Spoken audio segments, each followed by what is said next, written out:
Welcome to the Techmeme Ride Home for Tuesday, April 5th, 2022. I'm Brian McCullough. Today, so much for that passive stake. Twitter has appointed Elon Musk to its board of directors. Amazon is gunning for SpaceX in the race to deliver internet from space. Some data points around the whole question of wash trading in the NFT market.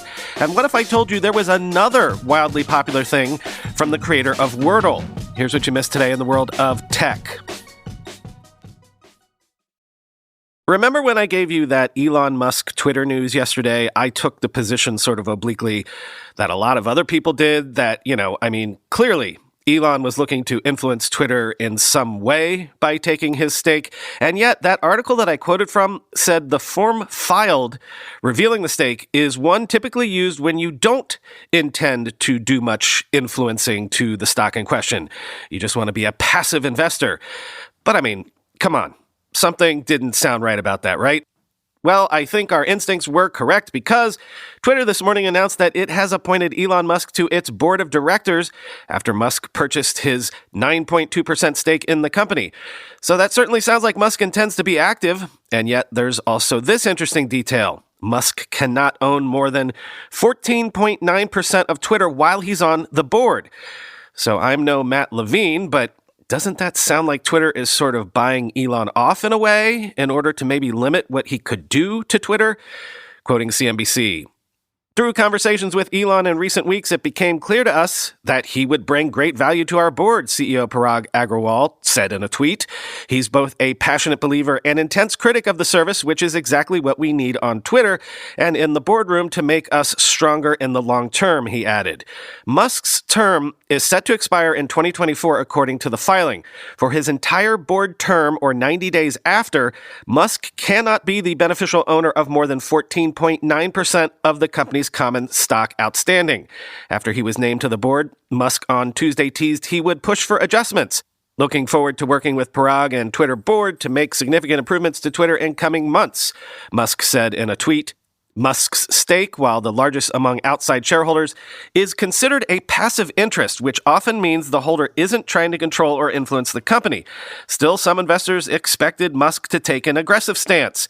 Hours after his holding in the company was revealed, Musk took to Twitter to poll users on interest in an edit button. Agrawal retweeted the post, urging people to, quote, vote carefully as the consequences will be important, end quote. I'm not going to quote from it, but in the show notes, I did link to Matt Levine's lengthy post about all this yesterday. Actually, I take that back. I'll at least quote from the opening, quote, "Look, this all makes complete sense. Obvious, intuitive, simple sense. If you are the richest person in the world and annoying, and you constantly play a computer game and you get a lot of enjoyment and a sense of identity from that game, and are maybe a little addicted, then at some point you might have some suggestions for improvements in the game. So you might leave comments and email the company that makes the game saying, hey, you should try my ideas. And the company might ignore you or respond politely, but not move fast enough for your liking. It might occur to you, look, I'm the richest person in the world. How much could this game company possibly cost? I should just buy it and change the game however I want. Even if your complaints are quite minor, why shouldn't you get to play exactly the game you want? Even if you have no complaints, why not own the game you love just to make sure it continues to be exactly what you want? The game is Twitter. The richest person in the world is Elon Musk," end quote.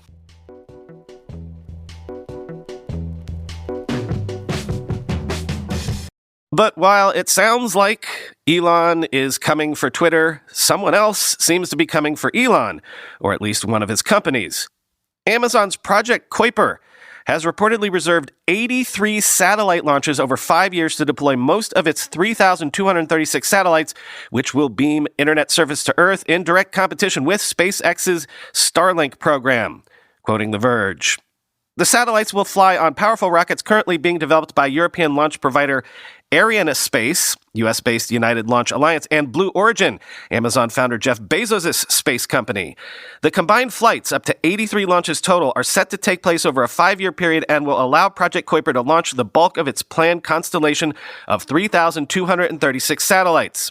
Amazon did not provide details on how much the launch contracts cost, but the company is investing billions of dollars across the 3 deals, according to James Watkins, a spokesperson for Project Kuiper.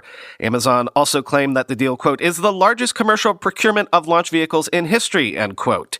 Project Kuiper needs quite a bit of rocketry in order to get its future mega constellation into space.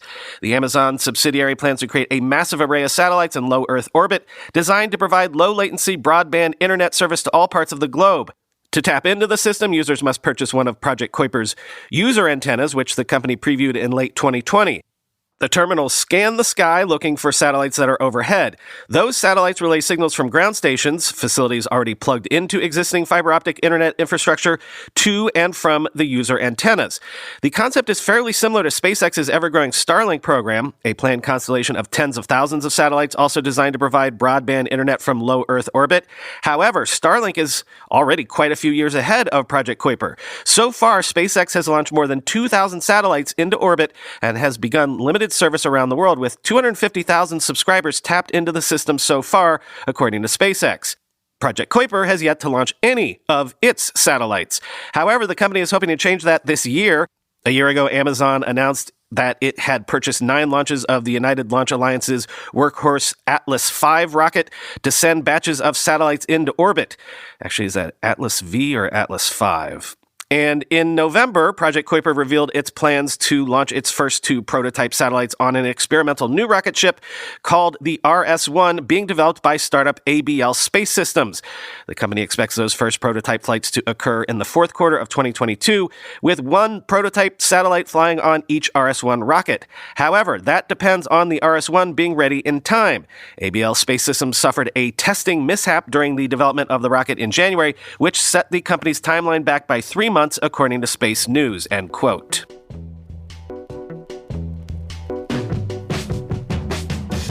Microsoft has announced a preview of ARM-based chips for Azure virtual machines using Ampere Ultra CPUs. Quoting ZDNet, "We are now supporting ARM on Azure as well. This has been a long journey to bring up Ampere on Azure with Windows as the root host OS. We are also supporting Windows 11 ARM VMs in preview for developers," tweeted Hari Palapaka, the director of PM for Azure Host OS and the Windows OS platform. "FYI, all Windows developers who have been asking for VM support in Azure, it's here now," end quote.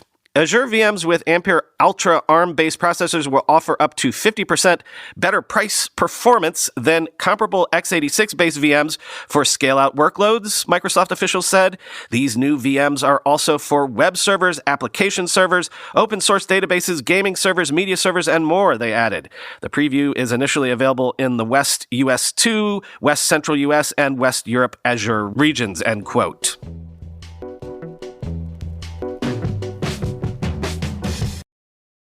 According to Sky Mavis, Axie Infinity's daily active users had fallen 45% from a November peak to 1.48 million for the week ending March 28th, which was a day before Ronin's $600 million crypto hack was announced.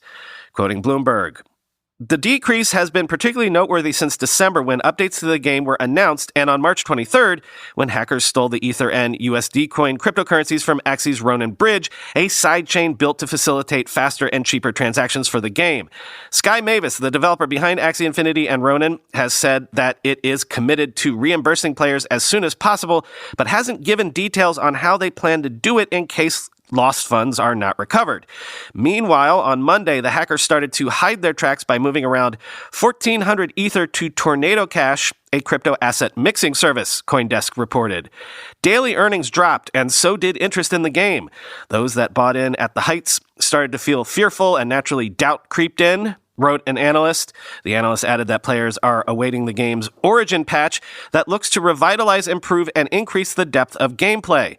The concern is that if the developer isn't able to give a clear timeline on reimbursements, then players will lose trust on the platform and move to other similar games, further accelerating the decline in users and activity, end quote.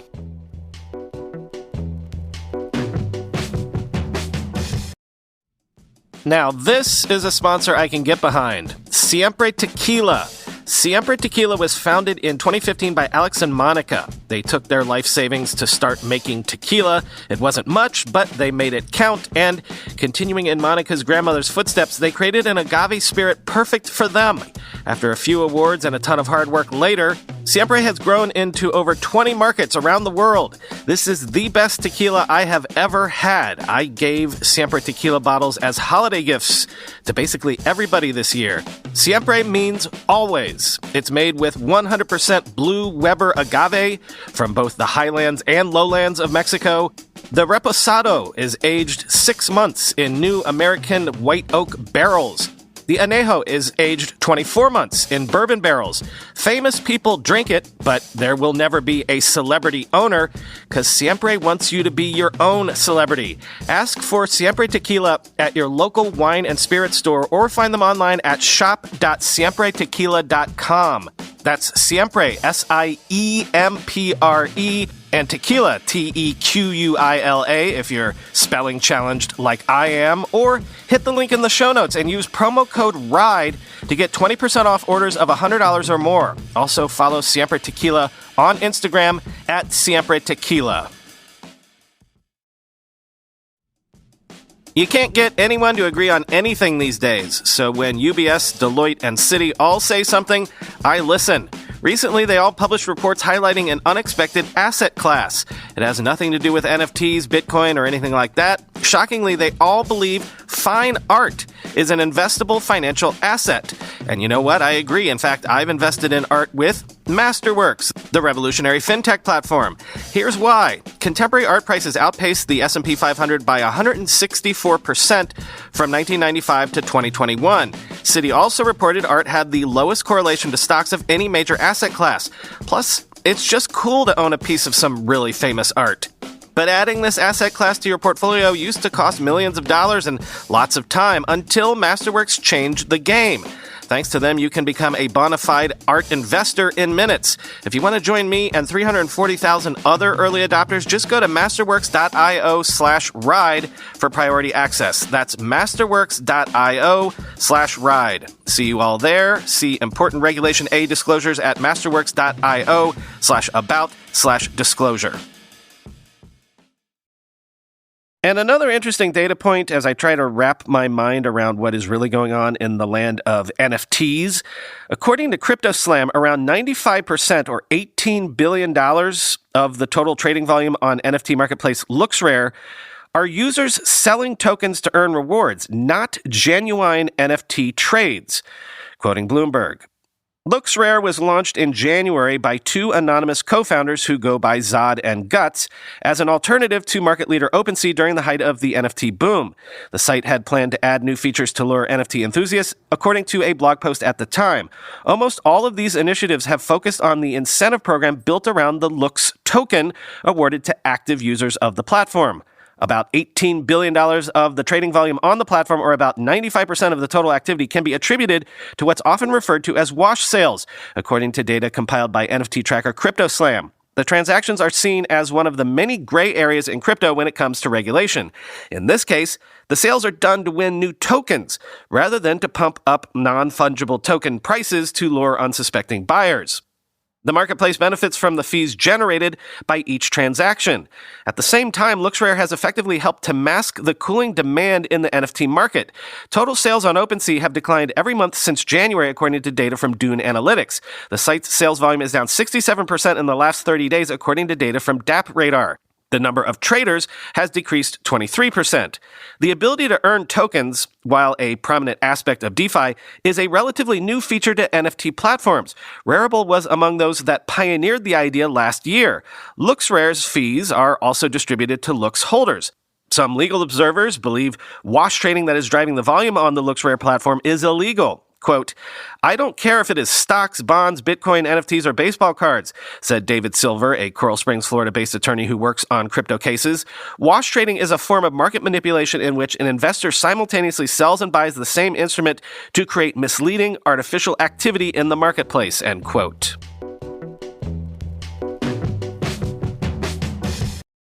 MailChimp has disclosed a breach where hackers allegedly accessed 319 accounts and stole, quote, audience data from 102 clients. Phishing scams of crypto users quickly followed, quoting Bleeping Computer.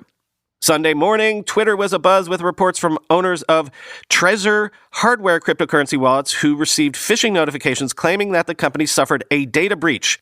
These emails prompted Trezor customers to reset their hardware wallet pins by downloading malicious software that allowed stealing the stored cryptocurrency. Trezor later shared that MailChimp had been compromised by threat actors targeting the cryptocurrency industry who conducted the phishing attack. In an email to Bleeping Computer, MailChimp has confirmed that the breach was more significant than just Trezor's account being accessed by threat actors. According to MailChimp, some of their employees fell for a social engineering attack that led to the theft of their credentials, end quote. So I'm talking about this story because I sort of have an idle question. All of the hacks we've been seeing lately, and it certainly feels like hacks have been up in the non-state actor variety lately, is it because so many more people have crypto now than they did, say, 3 years ago? Something, you rob a bank because that's where the money is? And when the vector to the wealth is merely millions of individual people and their personal security habits, I'm genuinely curious to talk to someone who knows the security space to find out if, is this the golden age of quick hacks at the moment? Because suddenly the money's all in crypto.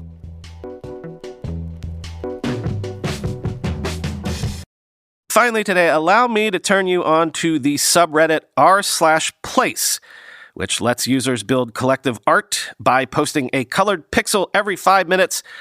r/place had 72 million tiles placed by Sunday night, quoting the Washington Post. Reddit's r/place is a subreddit that functions as an open canvas, where each user can post a single tiny colored pixel every 5 minutes. The project began as an April Fool's Day experiment in 2017, and in its first year, more than 1 million Reddit users placed about 16 million tiles on the blank communal digital canvas. 5 years later, it's back, and those numbers have skyrocketed. As of Sunday night, nearly 72 million tiles were placed by over 6 million users at a pace of more than 2.5 million tiles placed per hour. Because each user can only place a single tiny tile every 5 minutes, it's impossible to build alone. The 5-minute wait time throttles any single person's ability to dominate the canvas. Users are instead forced to work together and build coordinated communities to produce collective works of pixel art. Massive subreddits like r/trees and r/Ukraine began orchestrating their campaigns early, collectively filling the space with a large marijuana leaf and a Ukrainian flag, respectively.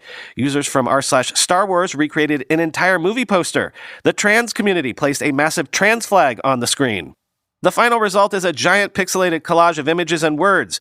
Aesthetically, it's reminiscent of the $1 Million Homepage, a website built by Alex Tu, a 21-year-old entrepreneur who hoped to pay his way through college by selling 1 million pixels of internet ad space for $1 each on a homepage in 2005. But unlike the homepage, r/place is constantly regenerating.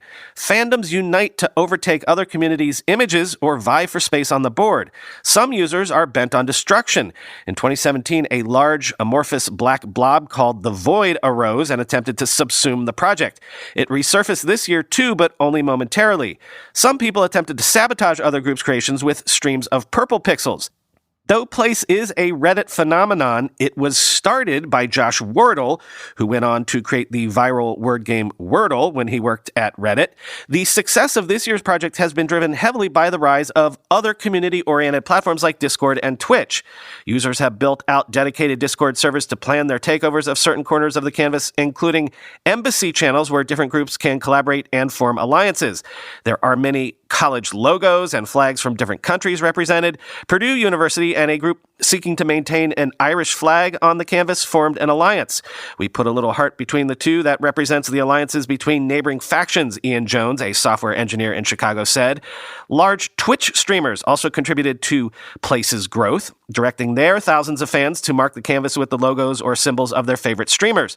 Twitch creators like XQC, Mizkif, Soda Poppin', Pokemane, Hassan Piker, Myth, and Asmongold had people tune in to watch tiles being placed and to help create new images.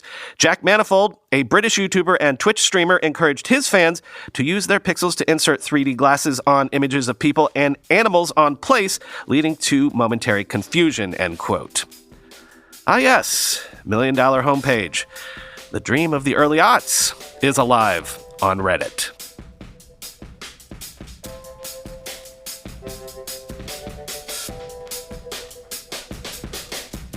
Nothing for you today. Talk to you tomorrow.